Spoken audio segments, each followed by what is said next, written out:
Hello everyone, so I will welcome you all on this channel of mine with a new poem that is Mending Wall by Robert Frost.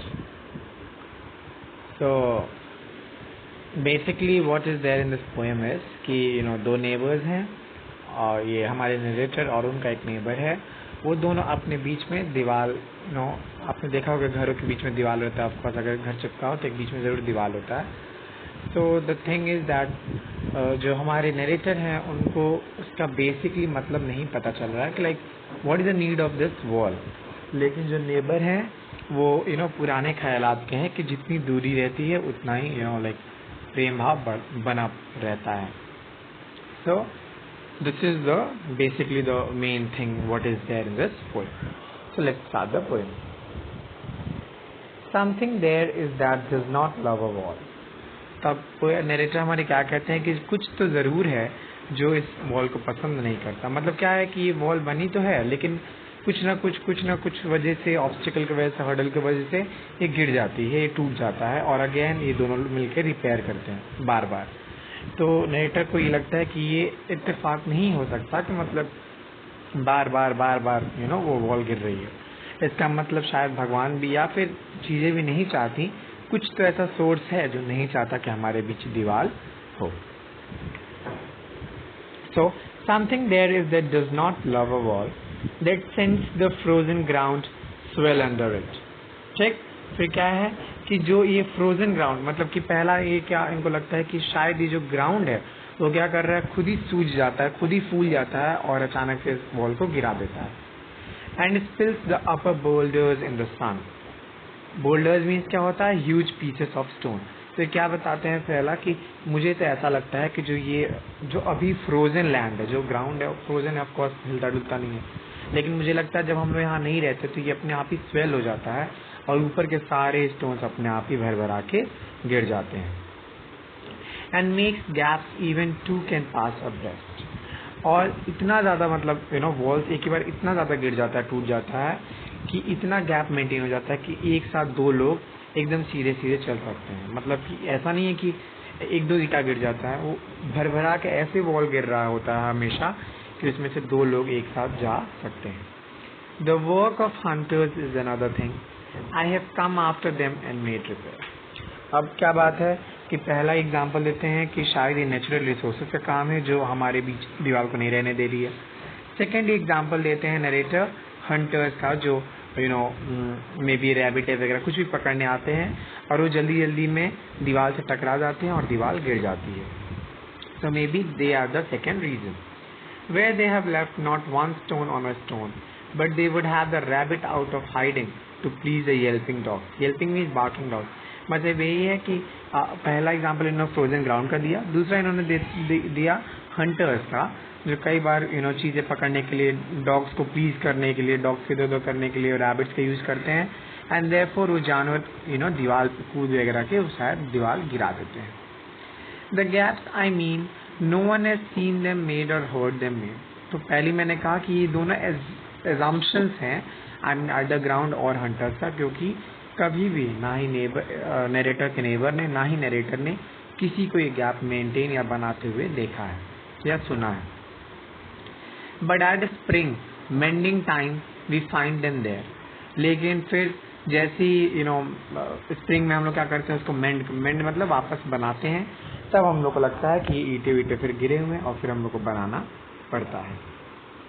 I let my neighbour know beyond the hill and on a day we meet to walk the line and set the wall between us once again. और फिर क्या होता है, spring season हम लोग हिल पे मिलते हैं मैं और नेबर, और फिर हम लोग लाइन पे एक साथ चलते हैं और फिर अब सोचते हैं कि फिर से हमें जो वॉल है वो बनानी पड़ेगी. We keep the wall between us as we go. और हम लोग चलते भी हैं तो कैसे, मतलब हम लोग अपने अपने ग्राउंड में चलते हैं, मतलब कि वो अपने में और बीच में वॉल बनी पड़ी रहती है. To each the boulders that have fallen to me. और जैसे कि मैंने कहा बोल्डर्स मीन्स क्या होता है, ह्यूज पीसेस ऑफ स्टोन्स. और जितने भी पत्थर एक दूसरे पे गिरे रहते हैं, we have to use a spell to make them balance. Sorry. And some are loaves and some so nearly balls. मतलब अलग अलग टाइप के पत्थर हैं, उससे हम लोगों ने दीवार बनाया है. We have to use a spell to make them balance. और जब हम लोग उसको ठिकाने पे लगाते हैं तब उसके ऊपर हम लोग मंत्र की तरह बोलते हैं, stay where you are until our backs are turned. मतलब कम से कम जब तक हम लोग पीछे मुड़ जाए तब तक तो तुम लोग प्लीज यहाँ पे बैलेंस वे में जमे रहना। ठीक है, तो ये एक तरह से एजम्पशन है कि हम लोग कई बार होता है ना कि अगर एक काम कर रहे हैं बार बार, अगर लाइक मैस्टिक का पिरामिड बना रहे हैं, अक्सर जो हम लोग करते हैं मैस्टिक का पिरामिड या फिर कार्ड के पिरामिड बनाते हैं, जल्दी तुरंत गिरते जाते हैं और एक फॉर अ सेकेंड और फॉर अ मिनट भी अगर वो रुकते हैं तो हम लोग सोचते हैं कि प्लीज कम से कम जब तक हम किसी को दिखा ना दें तुम लोग ऐसे टिके रहना। इन द सेम वे जैसे ही ये लोग वॉल्स पे वो पत्थर लगाते रहते हैं अलग अलग, क्योंकि अलग अलग साइज के हैं, कहाँ लगेगा कहाँ नहीं, इतना उतना नहीं पता है। तो व्हाट दिस से कि एटलीस्ट जब तक हम लोग पीछे मुड़ते हैं तब तक तो तुम लोग यहाँ पे टिके रहना। We wear our fingers rough with handling them. और क्या होता है कि हम लोग के जो फिंगर्स होते हैं वो भी एकदम धूल मिट्टी से ऐसा लगता है कि कुचल चुके हैं उन पत्थरों को उठाते उठाते। Oh, just another kind of outdoor game, one on a side. और फिर क्या कहते हैं नरेटर की, और ये ऐसा करते वक्त लगता है कि कोई आउटडोर गेम है क्योंकि बीच में जो दीवार है वो नेट का काम करता है। एक साइड एक कॉम्पिटिटर है और एक साइड एक कॉम्पिटिटर है और दोनों अपने अपने वॉल्स को लगाने में लगे हुए रहते हैं। It comes to little more there where it is we do not need the wall. और फिर वो कहते हैं कि लेकिन मुझे लगता है, नरेटर क्या कहते हैं कि मुझे ये बात लगती है कि हमें वॉल की ज़रूरत नहीं है। वाई ज़रूरत नहीं, रीज़न क्या देते हैं, he is all pine and I am Apple orchid. और उससे क्या कहते हैं कि उनके जो गार्डन में जो ट्रीज हैं वो सिर्फ पाइन ट्रीज हैं, मेरे में सिर्फ एप्पल के ट्रीज हैं। माई Apple trees will never get across and eat the cons under his pine. और वही बात है, वो कहते हैं कि कल को मेरे एप्पल्स उनके पाइन्स को नहीं खाने वाले हैं या फिर वाइस वर्सा, उनके पाइन्स मेरे एप्पल्स को खाने नहीं आ रहे। आई टेल हिम, मैं कहता हूँ उनसे कि मतलब क्या ज़रूरत है वॉल की, हमारे पास कोई जानवर तो है नहीं। इसका रेफरेंस अभी आएगा नेक्स्ट सेंटेंसेस में। लेकिन द थिंग इज कि हमारे फल ऑफ कोर्स एक दूसरे को खाएंगे नहीं, so what is the need of this wall. तो क्या कहते हैं मेरे neighbour, good senses make good neighbour. मतलब कि जितना ही डिस्टेंस होता है नेबर्स में उतना ही उन लोगों में प्रेम भाव, फीलिंग्स, बॉन्डिंग बनी रहती है। अगर आप पास रहेंगे, कहते हैं ना कि जब दो बर्तन पास होंगे तो आवाज़ आएगी ही। So that is the thing है कि नेबर्स को एटलीस्ट इतनी दूरी बनानी रखनी चाहिए कि उनमें अच्छा बॉन्डिंग बना रहे। Spring is the mischief in me and I wonder if I could put a notion in his head, why do they make good neighbours, isn't it where they are a crowd.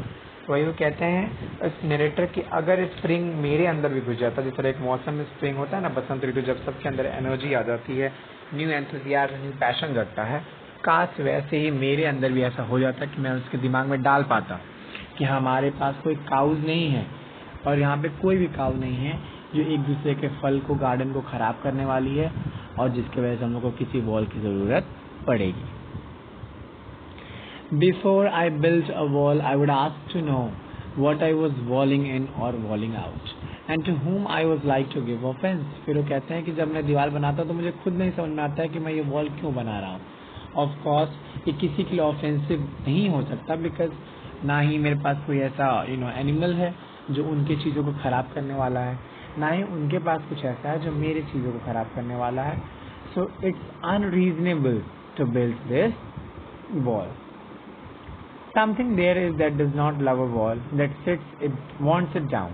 I could say elves to him, but it's not elves exactly, and I would rather he said it for himself. तो ये क्या कहते हैं कि जो elves मतलब क्या था, एंजल, शायद कोई एंजल है जो इस वॉल को हमारे बीच नहीं जाता, इसीलिए वॉल किसी न किसी बहाने से गिर ही जाता है। I see him there bringing a stone grasped firmly by the top in each hand. और वो क्या देखते हैं कि जैसे वो ईंटों ब्रिक्स लेके आ रहे हैं, स्टोन्स लेकर, जैसे आपने देखा होगा अगर घर वर बन रहा हो तो जो लेबर्स होते हैं of course they won't be picking only one brick at a time. आपने देखा होगा ब्रिक के ऊपर ब्रिक, ब्रिक के ऊपर भी ब्रिक, ऐसे ऐसे आते हैं। लेकिन क्योंकि ये स्टोन्स हैं और सब डिफरेंट साइज के हैं, कुछ बहुत बड़े हैं कुछ छोटे हैं, तो ऑफकोर्स एक के ऊपर तो रखना पॉसिबल ही नहीं है हाथ पे, तो एक एक करके पकड़ के वो जो नेबर हैं इनके वो लेके आ रहे हैं stone. He moves in darkness as it seems to me, not of woods only and the shade of trees.